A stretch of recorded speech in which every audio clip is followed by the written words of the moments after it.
is interested in tonight's topic. If you did not come over to the table and fill out name, address, email, and you would like to get in on our contact list, it's right over here. Do it before you leave tonight. Susan or Dan can help you fill out that contact information. We also have some handouts we'd like to pass out, and I'm probably going to ask both of them if you could divide that stack up and give everyone a handout. It's got, we'll go through it. Go ahead and pass it out so they can, they do? Okay. So if you have this handout, on the front page is a list of contact information for City Hall, City Councilmen, Planning Commission, people of that nature in Dallas City Hall.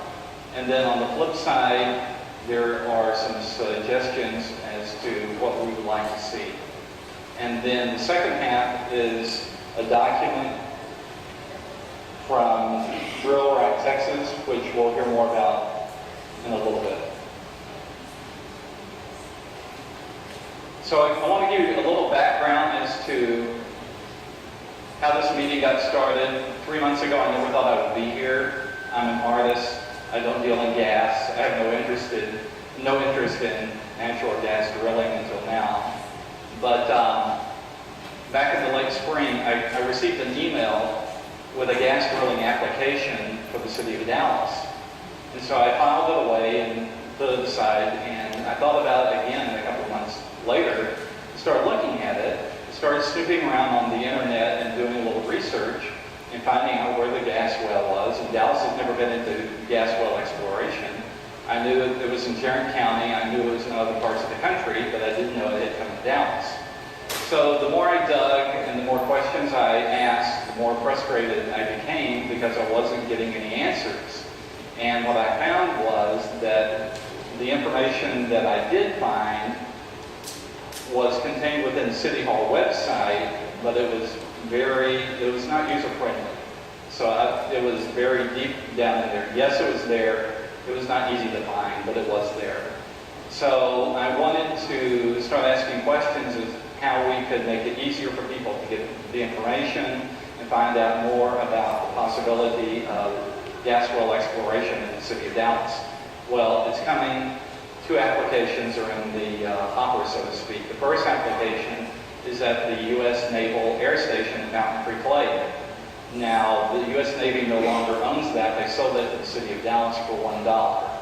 So that is what I call gas well number 1 application. Gas well number 2 is located near the corner of 1382 and West Camp Wisdom Road, just south of I-20. And it's next to, I believe, 4 or 5 subdivision homes communities next to Joe Pool Lake. And we'll talk more about that later, which is another reason for concern. So the more I talked to people, I went to a lot of meetings. I'd never been to an EPA hearing, so I got to go to EPA hearings and listen to a lot of people that you will hear tonight. I consider these the superstars of this topic, so I'm very happy that they're here tonight, and I'll introduce them in just a second. So that's how we got to where we are tonight in a nutshell. So there's more to the story, but I just wanted to give you the basics. This is not a political meeting. This is not, we're against anything. We're not against anything. We're for responsible drilling. Several people have said, are you against drilling? No, we're not against drilling. We know the gas is there. We know the city needs the gas for the revenue, and that's okay. But currently, it's a self-regulated industry, and there's a lot of loose ends that continually come unraveled that need to be tied up, that aren't being tied up, because they don't need to tie them up. They're not regulated enough by the federal government to do that. So it becomes a very sticky situation for communities to deal with, because you have an industry who wants the gas and the communities who want the revenue, but the regulations are not there where they need to be. So this is why we're here tonight, is to address these issues, talk about these issues, and hopefully you'll take this information, go back home, call your city council member and say, talk to me about gas exploration in Dallas. This is not an Oak Cliff thing. This is not the southwest side of Dallas thing. This is the city of Dallas thing. And as one person told me at one of the first meetings I went to, if you let one gas application go through, they all come through, be it 6, 10, or 12 down the road. Again, is that good? Is that bad? We're not going to decide that tonight. One thing I did learn, when you have an application for a gas well, it's not just one well. You can have as few as 5 wells or as many as 12 wells on one pad site. So when you see one application, you think, well, it's just one well. No, it's not just that. There's a lot more to it. There's a lot of nuance. There's a lot of gray matter in this discussion. It's not that easy to comprehend. It does take some time to kind of sit in your brain, let it absorb, and think about, and do some more exploration at home on your own computer. It's taken me a long time, and I'm still learning something new every day. Every day I learn something new about natural gas exploration, and whether it's Dallas, New York, or Philadelphia, anywhere like that. One thing I will tell you on here today, I was talking to an expert, and a lot of you probably know this. I've heard about it, but I didn't know about it. Is Dallas and the Fort Worth Metroplex sit on a watershed, and a watershed is, I can make it really simple, and tell me if I'm right or wrong, is like a big low bowl. We sit in this bowl, and everything that washes into this bowl is all mixed together and eventually washes into the Trinity River. Whether you bathe, whether you drink, wash your car, water your yard, water your dog, drill a gas well, whatever, it goes into one bowl and it goes down the Trinity River. The Trinity River supplies half the state of Texas drinking water. That's why we're here tonight. So what I want to do is introduce collectively and then individually. We have Sherelle Blazer from the Environmental Defense Fund.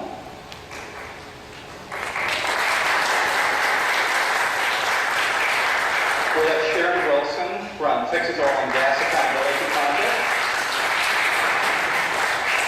We have Gary Hogan from the North Central Texas Community Alliance. And we have the mayor of Dish, Texas, Calvin Tillman. And some of you may recognize Calvin. He was in the film documentary Gasland, which was on HBO all this summer.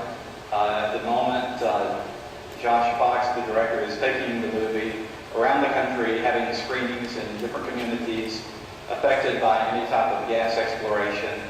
And there are strong possibilities that he will eventually get into Dallas. We don't know when, but probably sooner than later. Another reason why you need to have your contact information here is as soon as I find out, you're going to find out. And then you can tell all your friends and family and attend the screening. So why don't we start with Gary Hogan, and then we'll do...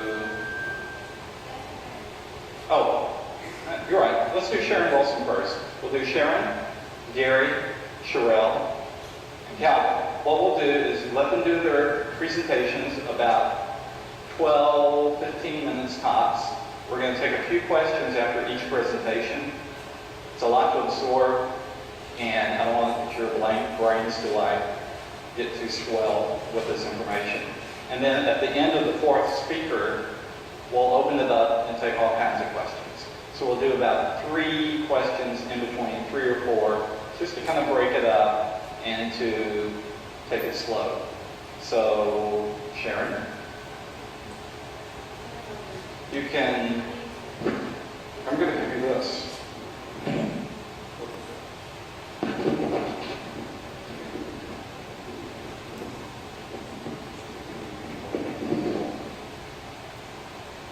Okay. Hi. I'm Sharon Wilson with the Texas Oil and Gas Accountability Project. And the Oil and Gas Accountability Project, we also call it OGAP, is a project of Earthworks. And it's the only program in the United States with the sole mission of working with tribal and urban rural communities to protect their homes and the environment from the devastating impacts of oil and gas development. I'm a mineral owner, a landowner, and a founding member of Morals, Mineral Owners for Responsible Action and Land Safety. I work for Texas OGAP a quarter-time until we have a budget for full-time. OGAP worked in New Mexico and Colorado to bring better regulation there, and now they're working in many, many areas because natural gas development is actually occurring in about 30-something states. In February, we launched Drill Right Texas. That's the best oil and gas development practices for Texas. It's a plan for how to protect landowner rights, clean water, air, and public health in the face of rapid energy development. Is this okay? Am I too loud? Turn it down. Should I put it down? I broke it. Should I put it down further?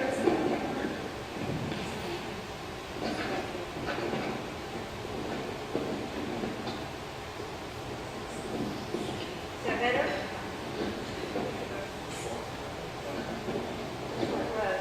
Okay. Is that better?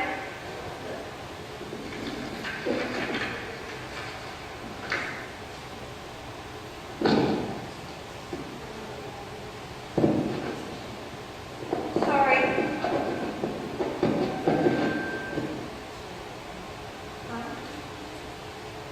What?